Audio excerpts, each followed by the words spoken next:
உன் பொண்ணு ஒரு நம்பி ஒரு பொண்ணை கூட்டிட்டு வந்துட்டேன்னு வச்சுக்கடா, முதல்ல நீ மேட்டரை முடிச்சிரு அப்படின்னு ஒரு படம் எடுக்கிறான் பாருங்க. அந்த கேவலவாதி வந்து பெண்ணிய புரட்சியாளனா. அப்போ உனக்கு வேற வழியே கிடையாது, அவ உங்ககிட்ட தான் இருப்பா கண்ட்ரோலா. அப்பேற்பட்ட பெரிய பெண்ணிய போராளியா இருக்கிற இசைவாணி என்ன பாடி இருக்கணும்னா, அங்க எய்தாப்ல உட்காந்துருக்காருல பாருஞ்சிட்டு அவரை பார்த்து கேட்டுருக்கணும், ஏடா பெண்ணியம்ங்கிறது என்ன?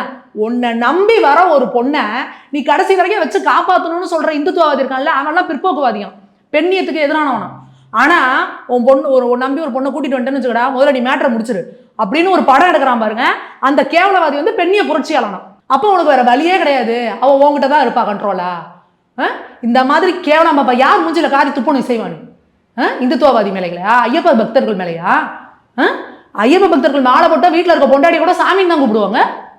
யாருக்கு நீங்க வந்து எங்களுக்கு கலாச்சாரத்தை சொல்லிக் கொடுக்குறீங்க, பெண்ணியத்தை சொல்லிக் கொடுக்குறீங்க? நீங்க என்ன எங்களுக்கு சொல்லிக் கொடுக்க வேண்டி கிடக்கு?